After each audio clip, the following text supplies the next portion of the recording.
the 30th of January, 2014. Federal Cabinet, Canberra. 3 hours of debate. Prime Minister Tony Abbott and Treasurer Joe Hockey emerge. Abdul. The kebab maker in Parramatta Mall is not asking for a new oven. A $25 million request from the country's largest cannery refused. 690 kilometres south, in the Goulburn Valley, 750,000 fruit trees will be torn out of the ground. The cannery's own Member of Parliament, Liberal, Hockey's own party, calls the government's claims about her constituents wrong. Coca-Cola Amatil paid $750 million for SPC in 2005. By 2018, it had written the asset down to zero. In 2019, it sold for $40 million. The British Empire's largest cannery, founded by 150 women in February 1918, was killed by the American parent that had promised to grow it. Chapter 1. The Cooperative. 1917. The Goulburn Valley, Northern Victoria. The First World War is in its third year. The price of fresh fruit has collapsed. Peaches, pears, apricots, nectarines, they ripen on the tree, they fall to the ground, they rot. The orchardists who planted these trees a generation earlier are watching their season's work turn into fertiliser. There is no industrial buyer. There is no cannery within reach. There is no outlet. A group of growers meets. The exact names are not preserved in the open record. They were a collective decision, not a single founder. What is preserved is what they decided. They would build the cannery themselves. They would own it themselves. They would buy each other's fruit and can it under their own brand. They named the cooperative the Shepparton Fruit Preserving Company Limited. The brand on the can would be 3 letters. SPC. The Victorian government provided a start-up loan. Construction began on a site near the Goulburn River. On the 31st of January 1918, the manager made an announcement that would be reported in the local press the next morning. Canning would begin on the following Tuesday. The operation, he said, would require 150 girls and women and 30 men, 5 to 1. The first SPC workforce was the inverse of every other industrial factory in Australia at the time. In the wake of the First World War, the local paper wrote, the launch of this new industry must revive drooping energies. The first season ran for 7 weeks. The cannery processed 350 tonnes of fruit, pears, peaches, nectarines. The labels, the fruit, the owners, the workers, the capital, all Australian. There was no foreign parent, no offshore shareholder, no licensing agreement with anyone. SPC was, in the most literal sense, what regional manufacturing was supposed to look like. By 1929, the cooperative had repaid every dollar of the government start-up loan with interest. The board then made a decision that has no parallel in modern corporate Australia. The shareholders, who were the growers, would receive annual bonuses tied to the company's surplus. The fruit you sold to the cannery paid you twice. Once for the fruit, once for the share of the profit your fruit generated. The names of the early grower shareholders are scattered through the Shepparton Advertiser archive. One of them is McNab. A Mr. McNab speaks for the fruit growers in a 1920s railway loading dispute, asking that growers more than 5 miles from the station be given an extension of 20 minutes for loading fruit. The McNabs are already SPC suppliers. They will own a share. They will hold it through the Depression, through the Second World War, through Sir Andrew Fairlie's knighthood. They will sell it in 2006, a year after Atlanta arrived. The 113-year McNab arc runs through every chapter of this story. This is the same architecture this channel documented in the Toowoomba Foundry story, the cooperative supply structure that built Australian regional industry before the war. SPC's version was tighter. The growers didn't just supply the factory, they owned it. That ownership would last 88 years. Chapter 2. The British Empire's largest cannery. By 1934, the Shepparton Advertiser was running headlines that would have been laughed at if they weren't documented. The British Empire's largest cannery, a vast Australian enterprise. It wasn't the local paper inflating its town. It was the trade press confirming what the export figures already showed. In 1936, the SPC factory packed 12 million cans. By 1937, the works occupied more than 3 hectares of land in central Shepparton. The Art Deco facade was already going up. The lettering on the building, SPC, 3 letters that would be visible from Wyndham Street for the next 90 years, was set in concrete. Then the Second World War. The wartime archive here is thinner than it should be, and this channel won't pretend otherwise. What is documented is this. On the 23rd of October 1942, the Shepparton Advertiser ran a wartime page that included 3 adjacent items. Extensions at SPC. The new vegetable processing works approaching completion. Restricting tin plate. The national security regulations rationing the metal SPC needed for cans. Contract prices for tomatoes. The Federal Prices Commissioner, Professor Copeland, setting wartime contract prices for tomatoes destined for processing. SPC wasn't tangential to the war economy. SPC was inside it. The Commonwealth Government had appointed Andrew Walker Fairley, SPC's chairman and managing director, to the Commonwealth Tin Plate Control Board. The Commonwealth then commissioned Fairley personally to organise a scheme of vegetable production and canning across the Shepparton district. The wartime extensions at a SPC headline was not an accident of expansion. It was a federal commission executed by a federal board member on his own factory floor. What we do not have is what this channel would normally surface.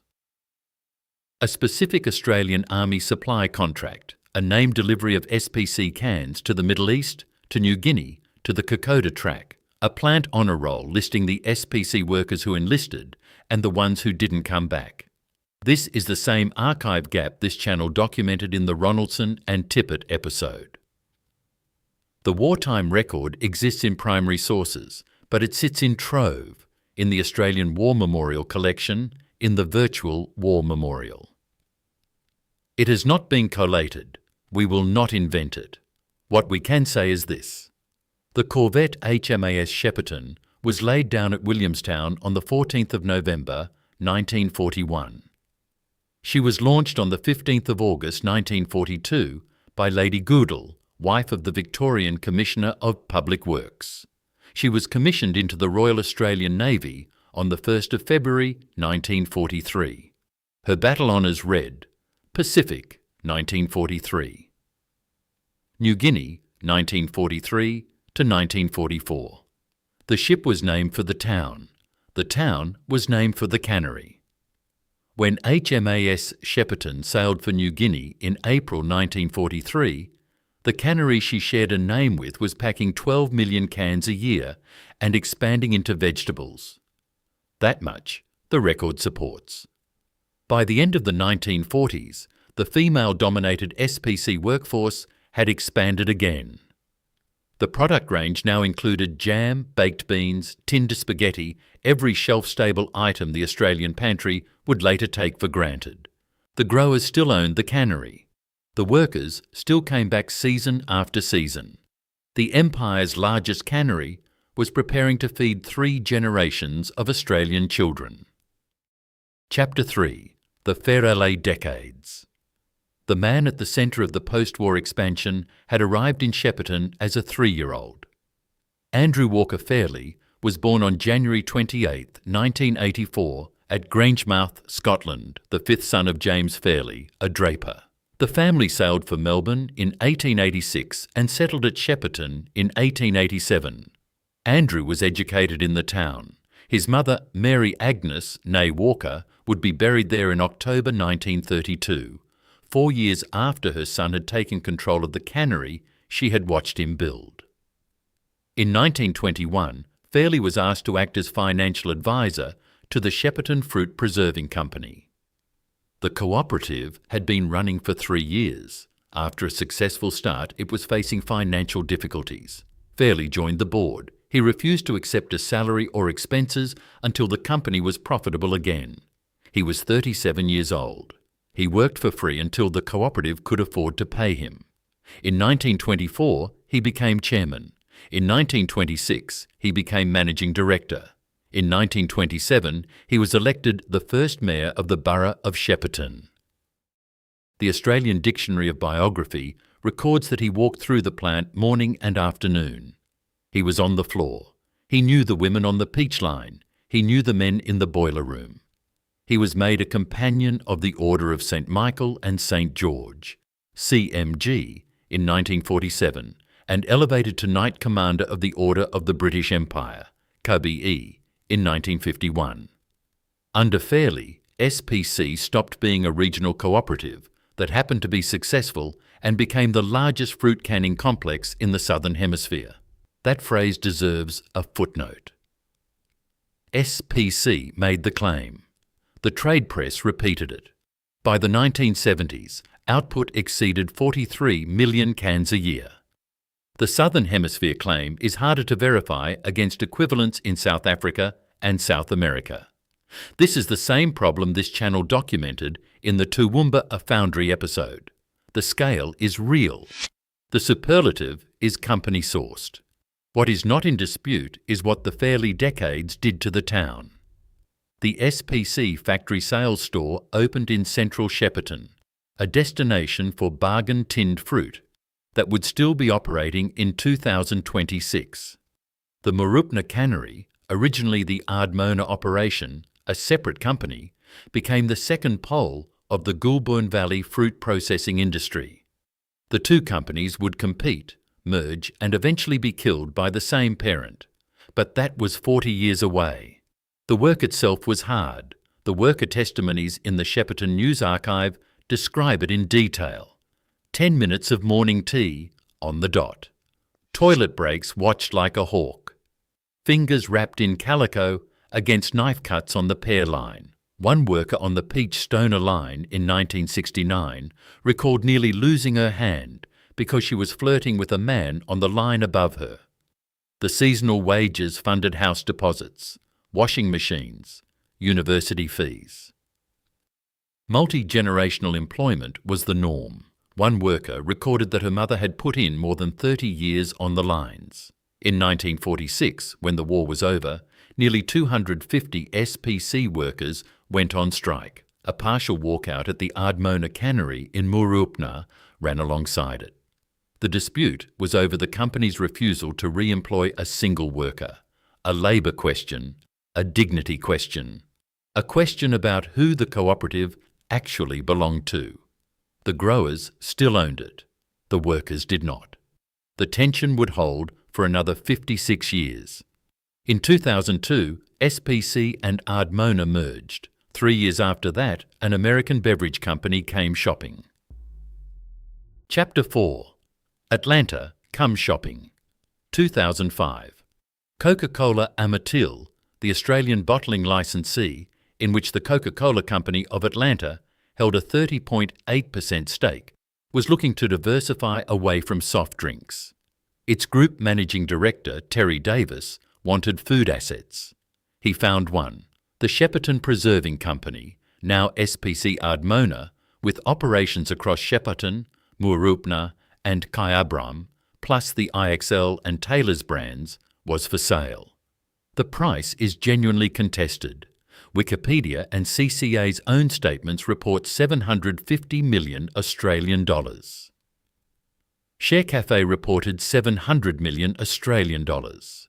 Watkins told 2GB the figure was 490 million Australian dollars. 3 sources, 3 numbers. This channel uses the highest figure. By the time CCA was admitting what it had paid, the number had become embarrassing. Davis would later go on the public record repeatedly, calling the buyout a mistake. He told the Business Review Weekly that the SPC acquisition had taught CE not to buy any more food assets. In the same period, he said something that would echo for the next 9 years. He said it was cheaper for him to produce a can of Coke in Indonesia than in Australia. Davis reportedly earned more than 7 million Australian dollars a year. The growers whose fruit went into the cans he was about to abandon were paid in seasonal contracts renegotiated downwards every 12 months. This is the same architecture this channel documented in the Holden episode, Australian institution sold to American parent in 1931, abandoned 3 decades later, and in the Tandy episode, Woolworths bought Dick Smith Electronics in 1980, sold the corpse in 2012. The script is always the same. The buyer's strategic priorities are written elsewhere, in Atlanta, in Detroit, in Seattle. The Australian operation becomes a line item. The line item gets cut. Davis didn't wait long. The first cuts came at Mooroopna. Chapter 5. The First Body. Ardmona, Mooroopna, 2011. The Mooroopna closure was announced in 2011 by Davis personally. Approximately 150 jobs would be cut. Production would be consolidated to the Shepparton and Kyabram sites. The redundancy and relocation costs were estimated at 15 million Australian dollars. The reason given on the record was the high Australian dollar. The high Australian dollar had not made CCA pay $750 million for SPC in 2005. The high Australian dollar was not why South African cans retailed for 65 cents, while the cans Mooroopna produced cost 89 cents to make. The dollar was the excuse. The decision had been made in 2005, the moment a regional cooperative was sold to a multinational whose primary product was sugar water. This is the same beat this channel documented in the International ACITO episode, the moment in 2022 when Iveco's Mercedes-trained managing director Michael May closed the Dandenong truck factory and called the closure a natural progression. 11 years earlier, 3,000 kilometres north, Terry Davis was rehearsing the same vocabulary. The action is always the same. Production moves offshore. The growers, the workers, the regional economy, these are not in the calculation. There was a warning signal that the closures would cascade. In 2006, a year after the CCA buyout, the McNab family sold their final SPC Ardmona shareholding. The 113-year arc that had started with a Mr. McNab speaking for the fruit growers in the 1920s ended in a private divestment to an American beverage licensee. The McNabs saw what was coming. Other grower shareholders made the same calculation. By 2007, the 88-year ownership structure that had built SPC was effectively gone. The growers were now suppliers, on contract, paid less every year. The Mooroopna site was eventually redeveloped by Jeffrey Thompson Holdings into a fruit packing factory, assisted by a Victorian Food Source grant. Unlike the Iveco Dandenong land, which would sell for $95 million, Mooroopna was not a property play. The site stayed in food. The jobs did not. The first body fell in 2011. The cabinet refusal that would condemn the rest of the operation was 3 years away. Chapter 6. The 73 Maintenance Workers, January 2014. 73 maintenance and trade workers at the Shepparton SPC plant were called in and told their jobs would end in May. They would be replaced by external contractors. CCA's official statement read, "As a part of the labour productivity review, 73 employees in the maintenance and trade function at SPC Ardmona are to be made redundant." At the time, around 1,000 people worked at the Shepparton site. The 73 redundancies were the trigger that pushed SPC's new operating company toward the federal government. SPC Ardmona had a plan. $25 million in federal assistance to retool the Shepparton plant. Up to 350 jobs preserved. CCA itself would commit the larger private share, approximately $78 million, on top of the federal contribution. Total package, around $103 million. Federal share, just under a quarter. The managing director of SPC Ardmona at the time was Peter Kelly. He had been appointed in April 2013 with a background at Coca-Cola Asia. Kelly went on the record.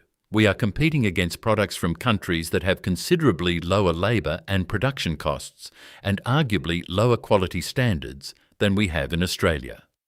He called the import surge a perfect storm. South African canned peaches were entering the Australian market at 65 cents. SPC's domestic cost was 89 cents. The retailers, Woolworths, Coles, were sourcing the cheaper option. The dumping investigation that SPC had triggered against Italian canned tomatoes, ADN 2013-59, was still in progress. The South African peach investigation had been terminated in late 2013 after finding only a negligible dumping rate. Kelly would be purged by CCA's incoming chief executive in March 2015, alongside CFO Nessa O'Sullivan, in a wider purge of Terry Davis-era lieutenants. But in January 2014, he was still asking the federal government to keep his factory open. Unlike the Tandy episode this channel documented, the parent in the SPC case was actually willing to put up the larger share of the rescue capital. The federal government was being asked to come in as the smaller partner. On the 30th of January 2014, Tony Abbott's cabinet met in Canberra to decide. Chapter 7. The Cabinet Refusal. 30 January 2014. Canberra. 3 hours of debate. The official record is sparse. The leaks were not. The federal cabinet had a single document in front of it, CCA's proposal for SPC. 25 million in federal grants, up to 350 jobs preserved, approximately 78 million in private CCA investment. Total package, around $103 million, a quarter of the price the same federal government had paid to keep the Australian car industry afloat the previous year. A fraction of the subsidies that had gone to Holden, Ford and Toyota across the previous decade. A regional Australian industry in a Liberal electorate asking the Liberal government to step in. The Cabinet refused. Joe Hockey did the public communication. The cameras gathered. Hockey, who had declared in a 2012 London speech that the age of entitlement is over, now applied that doctrine to the Goulburn Valley. The Australian Financial Review reported the full sentence. Ultimately, it comes down to the fact that Coca-Cola Amatil was asking for taxpayers' money to buy plant equipment to retool the factory. Abdul, the kebab maker in Parramatta Mall, is not asking for a new oven. These businesses are there to compete in the open marketplace. We want to encourage enterprise, not entitlement. Tony Abbott reinforced the line. We don't believe in corporate welfare. Joe Hockey said Abdul the kebab maker wasn't asking for a new oven. He didn't note that 750,000 fruit trees were already being torn out of the Goulburn Valley because his government was refusing to underwrite a private package SPC was leading. Read that again. What happened next has no parallel in the Lost Legacy catalogue. Read this. The Member of Parliament for the federal electorate of Murray, which covers Shepparton, was a Liberal, Desharman Stone. She had served the seat since 1996. She was Tony Abbott's own MP. She broke ranks publicly. In a letter to fellow government MPs, she wrote, I do not intend to speak in the media about the suicides and attempted suicides now occurring, particularly among the orchardists. And for the sake of the families, I will not talk about them publicly. But believe me, the loss of the last Australian fruit processor would be a human as well as a regional, economic and national tragedy. She didn't stop there. The Border Mail reported on the 6th of February 2014 that Stone had accused Abbott of misleading the public. The government's claims about SPC workers' entitlements, used to justify the refusal, were, in her words, wrong. A Liberal MP accusing her own Liberal Prime Minister of misleading the public about a Liberal electorate factory. No other lost legacy episode contains internal Liberal Party warfare like this. The state stepped in. Denise Napthine, the Victorian Liberal Premier, leading a Liberal state government, the same party as Abbott and Hockey, announced a $22 million package within days of the federal refusal. CCA's larger private contribution, around $78 million, was already on the table. The Shepparton plant would be retooled. The 350 jobs were saved. By the Victorians. By the company. Not by Canberra. How the federal government refused Australia's largest cannery. Step 1. CCA tabled the proposal. 25 million federal, 78 million private. Step 2. Cabinet debated for 3 hours. Step 3. Hockey emerged with the Abdul, the kebab maker line. Step 4. The local Liberal MP accused her own Prime Minister of misleading the public. Step 5. The Liberal Victorian state government stepped in with $22 million to replace the federal share. Hockey's age of entitlement doctrine survived the moment. Hockey himself, by December 2015, would be out of Parliament. Abbott, by September 2015, would be out of the Prime Ministership. Stone retired in 2016. The cannery survived. The federal cabinet that condemned it did not survive the same political cycle. Chapter 8. The orchardist collapse. The state rescue saved the cannery. It did not save the growers. By June 2014, the official tree-pulling scheme was in motion. Across the Goulburn Valley, orchardists tore 750,000 fruit trees out of the ground. The official reason was biosecurity. Untended orchards would become a disease vector for the rest of the industry. The real reason was that there was no longer a buyer. SPC's contracted volumes had been cut and cut again across the previous decade. The trees had nowhere to send their fruit. Better to pull them out at once than watch them die slowly. 750,000 trees pulled.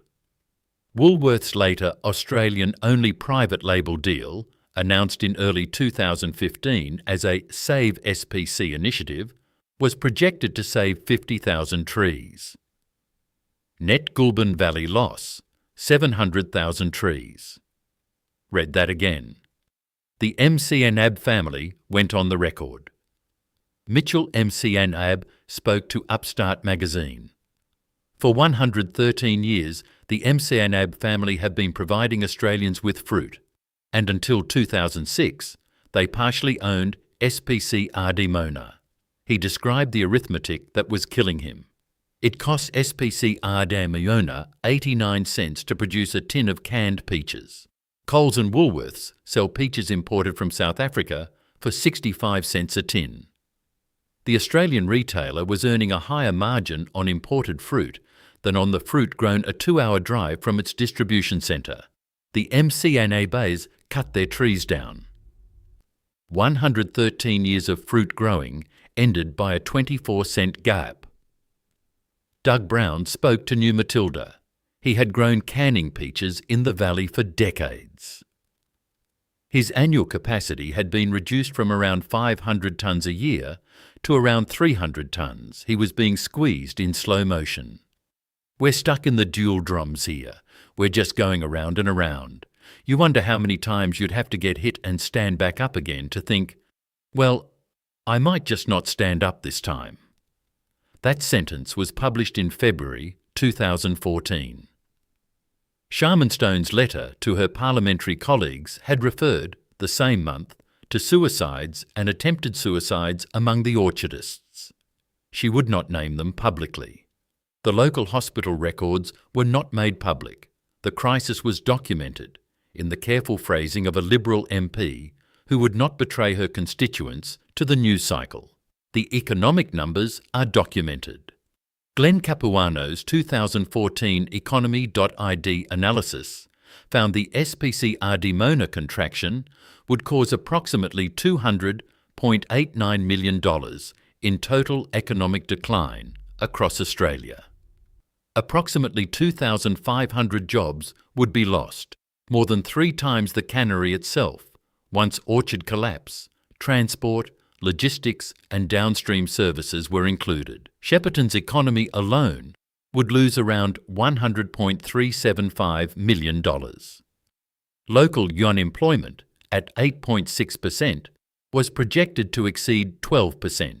In November 2016, Woolworths ended its SPC tinned tomato contract. The same retailer that had publicly committed to local sourcing during the 2014 bailout debate quietly walked away 2 years later.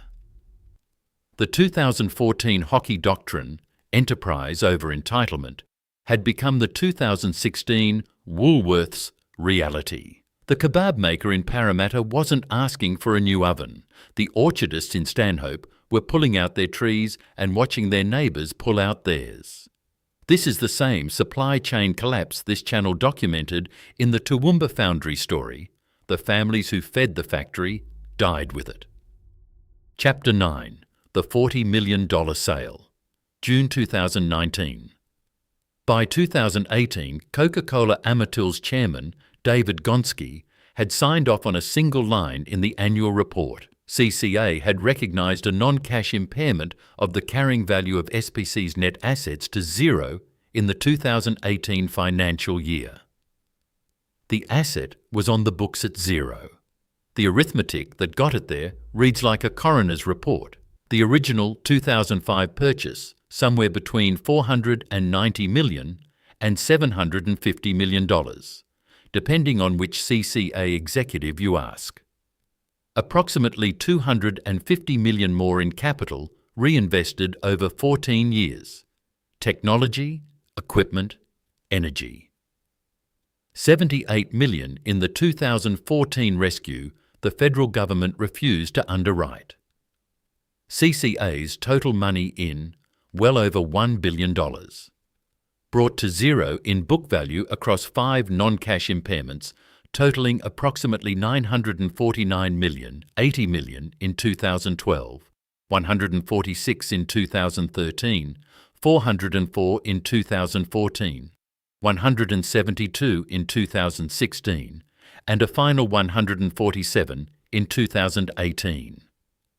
The all-in cost of what Share Cafe later called the SPC Adventure was approximately $979 million. In June 2019, CCA sold what remained: the Shepparton plant, the SPC brand, the IXL and Taylors and Goulburn Valley sub-brands, to a Sydney-based investment vehicle called Shepparton Partners Collective. The price was $40 million. How to destroy $1 billion in 14 years. Buy an Australian cooperative for up to $750 million. Reinvest $250 million more in capital across the next decade. Add $78 million in rescue capital when the federal government refuses to underwrite your retooling. Write the asset down to zero across 5 non-cash impairments. Sell for $40 million. The gap, approximately $979 million, is what hasn't been our finest investment actually means. Read that again. The line, hasn't been our finest investment, was spoken by Alison Watkins. She had replaced Terry Davis as CCA Chief Executive in March 2014, 6 weeks after the federal bailout refusal. She inherited the SPC problem and tried to fix it. By January 2015, she had purged the Davis-era leadership, including Peter Kelly. She drove a $100 million cost-cut program, but none of it was enough. By 2019, she told 2GB's Ross Greenwood the truth. There's no doubt for Coca-Cola Amatil shareholders, it hasn't been our finest investment. On the sale itself, she said, this outcome is good news for SPC and good news for the Goulburn Valley. Both sentences erase the previous 14 years. The new buyer was a joint venture between Perma Funds Management and a private investment group called The Eights. The chairman was Hussein Rifai, born in Nablus on the 4th of March 1960, an alumnus of Procter & Gamble, Johnson & Johnson, Ernst & Young, the Islamic Development Bank and Injazat in Dubai.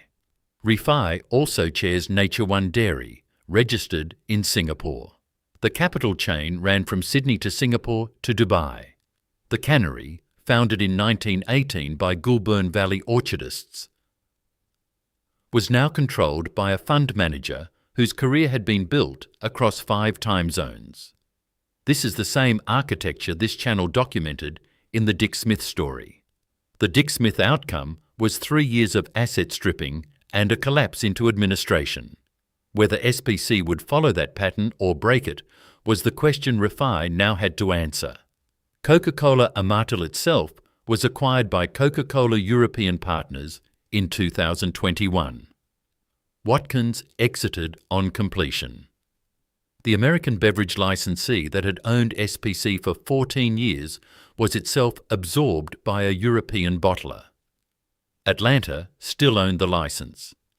The Australian operation had become 2 layers of administrative distance from the actual decision-makers. Chapter 10. The Open Verdict. Shepparton, Partners Collective. 2019 to 2026. Hussein Rifai opened with a sales pitch. To the Shepparton advisor he said, "We're not going anywhere. This business is only going to get bigger and grow more. We want to make SPC one of the great Australian success stories globally." On strategy he added, "All we're trying to do is create a bigger engine for the same truck to drive faster, drive longer." Both sentences could be read 2 ways: genuine reinvestment or asset strip in slow motion. The Anchorage Capital playbook on Dick Smith was 10 million in, 500 million out, brand killed inside 3 years. Rifai's version is bigger, slower, and produces revenue. What followed in 2019 to 2026 is not yet a verdict. It is evidence on both sides. In favour of the genuine turnaround reading, jobs were retained at Shepparton, around 500 employees. The Kaya Bram operation and the IXL and Taylor's brands were sold to Goulburn Valley growers, kept in food, kept in the region. In December 2024, Shepparton Partners Collective consolidated SPC with Nature One Dairy and the original juice company into an ASX-listed entity, SPC Global Limited, ticker SPG. The Mill Park production was announced as consolidating into Shepparton, with a $23.5 million investment and 50 new full-time jobs. The cannery is operating. The brand is on supermarket shelves. The growers who held on are still selling fruit. Against the genuine turnaround reading, the first half year as a listed entity to December 2024 recorded a net loss after tax of $23.9 million on revenue of $197 million. Leadership churn has been continuous. Robert Giles, Chief Executive from 2019 to 2022, departed with legal action over $400,000 in entitlements, settled in August 2023. Neil Brimacombe held the role for a year. The current Managing Director is Robert Iovasi. And in May 2026, 3 weeks before this video, SPC Global launched a $100 million equity raise at 10 cents per share. The last traded price had been 34.5 cents. The discount was 71%. The capital raise was reducing net leverage from 3.9 times earnings towards 1.11. The discount said the market did not believe the turnaround story. 6 years after Atlanta walked away, the cannery still operates. The growers no longer own it. The federal government still won't intervene. The Goulburn Valley has 700,000 fewer fruit trees. The verdict on whether the cooperative was saved or stripped is not yet in. Chapter 11. What remains? 3 lessons. The artefacts that survived the closures and the rescues are scattered across the Goulburn Valley. In central Shepparton, the SPC Factory Sales store is still operating, a pilgrimage destination for bargain tinned fruit, the only retail outlet in Australia that sells SPC directly to the public at factory prices. The Art Deco facade of the original cannery, lettering set in concrete around 1930, is still visible from Wyndham Street. In Mooroopna, the Historical Society holds the Ardmona Foods factory history. The Jeffrey Thompson Holdings fruit packing operation occupies the original Mooroopna site. The cans go elsewhere now. In 2018, while still owned by CCA, SPC ran a campaign called Preserved Memories. The agency sealed Australians' irreplaceable objects, war medals, wedding rings, teddy bears, photographs, inside bespoke SPC cans using the preserving process the factory had used since 1918. The campaign was a marketing exercise. It was also, accidentally, the most honest statement of what SPC had been. A preservation industry, an archive in tin, an Australian institution that kept things from going off. The living victims are still here. The McNab family still farms on a smaller orchard. Doug Brown still farms at 300 tonnes a year rather than 500. Sharman Stone retired from Parliament in 2016 and served as Australia's Ambassador for Women and Girls until 2020. Joe Hockey served as Ambassador to the United States and now works in private finance. Tony Abbott holds board positions. Alison Watkins exited CCA in 2021 on the Euro-Pacific takeover. Hussein Rifai still chairs SPC Global. The 3 lessons of the SPC story are these. Lesson 1. Canberra refused. Spring Street stepped up. The federal Liberal government refused $25 million in January 2014. The Liberal Victorian state government delivered $22 million. The local Liberal MP accused her Prime Minister of misleading the public. The 350 jobs Hockey condemned were saved by everyone except Hockey. Lesson 2. The cooperative that sold itself died at its own hand.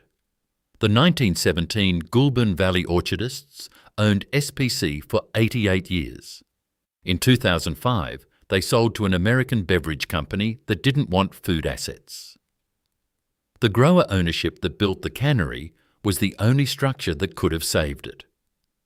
SPC was killed by its parent. It was also killed by the sale that created that parent. Lesson 3. The brand survived. The 88-year compact did not. The SPC label is still on supermarket shelves. The Shepparton plant still runs. The growers no longer own a share. The federal government still won't intervene. The Goulburn Valley has 700,000 fewer trees than it did in 2012.